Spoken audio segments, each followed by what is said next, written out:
title of this video interesting? I mean, how could iron possibly help you on one hand and hurt you on the other?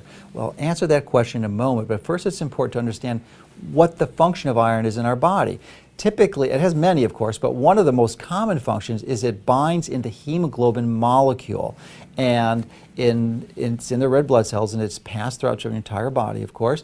And its purpose there is to primarily serve as a carrier of oxygen. It delivers oxygen to your tissues, and without enough oxygen, of course, you're not going to be alive for very long, really not more than a few minutes. So its primary purpose is to serve as a form of distributing oxygen to all your tissues. And if you don't have enough of this iron, the most common symptom, of course, is going to be an iron deficiency anemia. And this is typically present in two primary groups. One would be children, and then the other would be premenopausal women. And by that I mean a woman who's still menstruating. So that would be anywhere typically from 16 to 50 years old. That's the typical age at which most women menstruate. So the other condition that could do it is blood loss, and that of course will produce an acute loss of blood and secondarily the iron. So those are the three primary ways that you're going to have iron deficiency anemia. And it's relatively easy to diagnose, but unless the diagnosis actually has to differentiate from other causes of anemia, because that is clearly, it's the most common form of anemia, but clearly there are others. Some of the others would include other nutritional anemias like vitamin B12 or folic acid. They actually cause the red blood cells to become very large. Then you can have cancers, which are fortunately very rare, but they can also contribute to that, enlarged iron deficient almost by definition.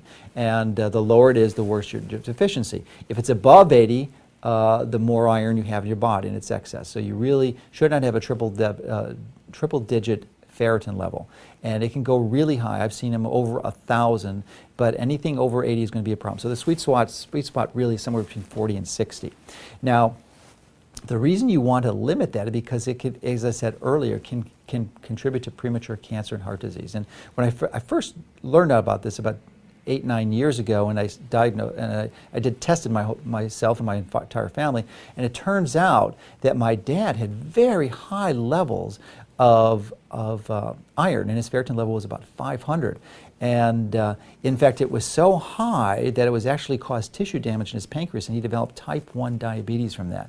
Fortunately, we found it soon enough that we were able to reverse some of the damage and actually reverse some of the type 1 diabetes with time. It took a large number of years to do that, but he requires only intermittent uses of insulin now. But this is a very serious problem. And fortunately, the solution to lower your iron levels if you have high ferritin levels is relatively simple. It's called a blood donation, and most of us can do that, and there's no charge. We just go, and the blood donation centers are happy to receive your blood.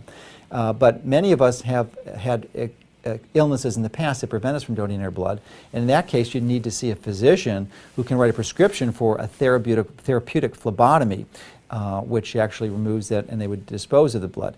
If you're going to use the last option, though, it's probably better, rather than remove a pint of blood from your body, to only